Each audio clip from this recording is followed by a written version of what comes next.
जय श्री कृष्ण मित्रों, जय जय श्री सीताराम। आइए देखते हैं सुमित ज्ञान यूट्यूब चैनल में।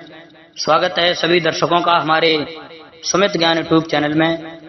सभी दर्शकों से मेरी तरफ से जय श्री कृष्ण, जय जय श्री सीताराम। आज आप लोगों के समक्ष में ये बताने के लिए जा रहा हूं, कहते हैं झूठी शान और संगत हमें कहां से कहां तक ले जाती है। मित्रों, एक कहानी के माध्यम से आज आप लोगों के समक्ष में ये बताने के लिए जा रहा हूं।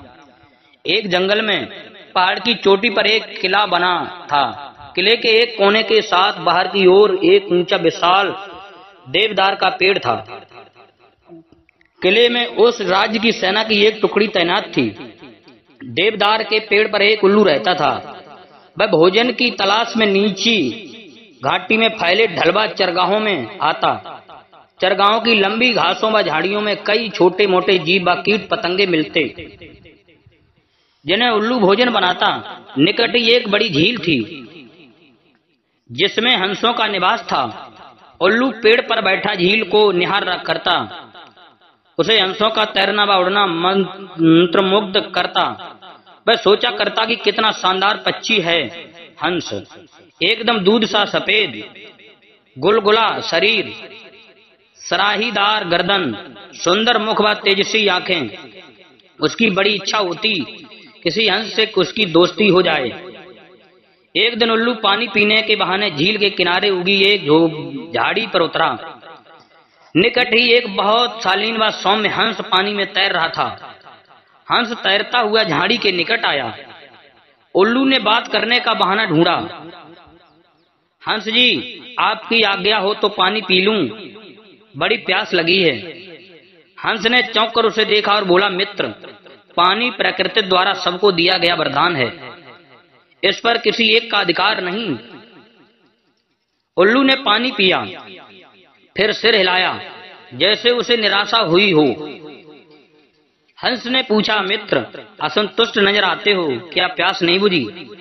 उल्लू ने कहा, हे हंस, पानी की प्यास तो बुझ गई, पर आपकी बातों से मुझे ऐसा लगा कि आप नीत व ज्ञान के सागर हैं।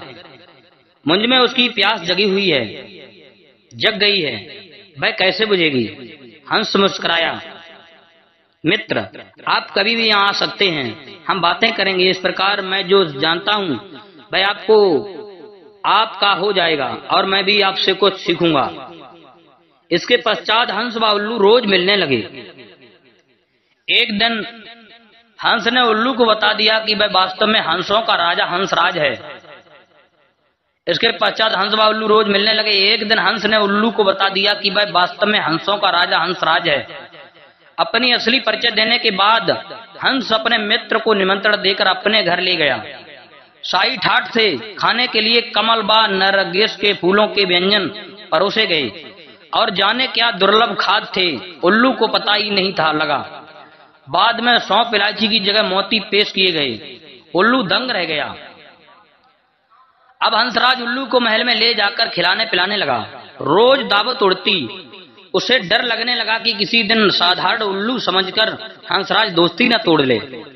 इसलिए स्वयं को हंसराज की बराबरी का बनाए रखने के लिए उसने झूठ मूठ कह दिया कि वह भी उल्लुओं का राजा उल्लूक राज है।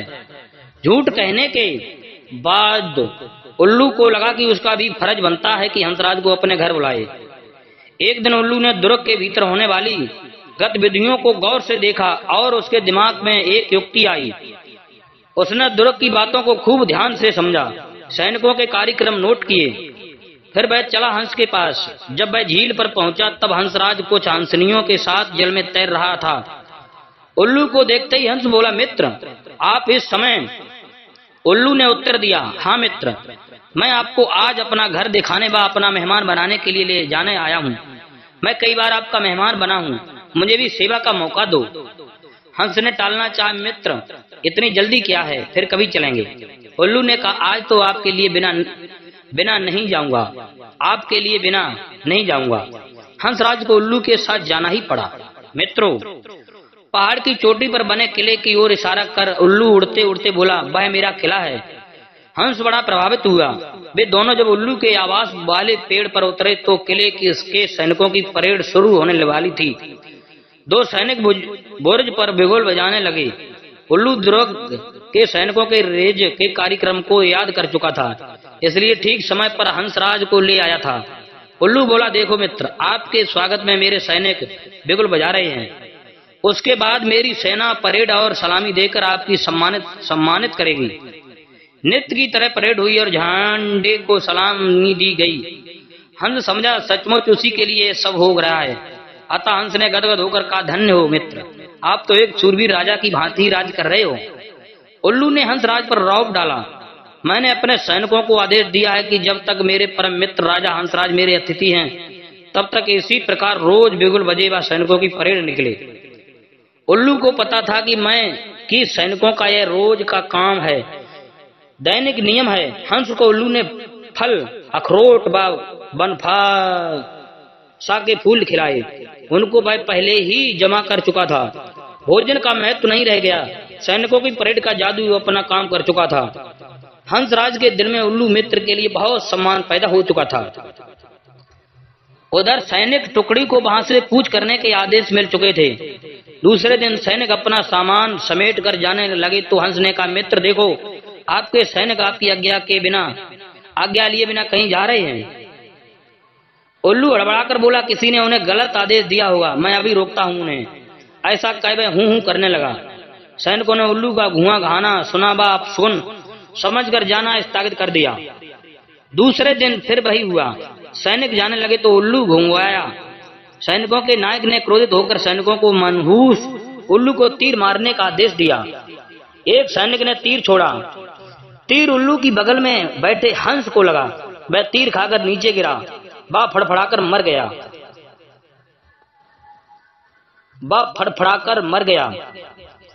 उल्लू उसकी लाश के पास शोकाकुल हो विलाप करने लगा। हाय, मैंने अपनी झूठी शान के चक्कर में अपना परम मित्र खो दिया, धिक्कार है मुझे। उल्लू को आसपास की खबर से बेसुध होकर रोते देखकर एक सियार उस पेड़ पर उस पर झपटा और उसका काम तमाम कर दिया। मित्रों, झूठी शान बहुत महंगी पड़ती है, कभी भी झूठी शान के चक्कर में मत पड़ना। जय श्री कृष्ण मित्रों, जय जय श्री सीताराम। हमारे चैनल को सब्सक्राइब करें, लाइक करें और भी ज्ञानवर्धक वीडियो इसी प्रकार सुनते रहें, पाते रहें। जय श्री कृष्ण, जय जय श्री सीताराम।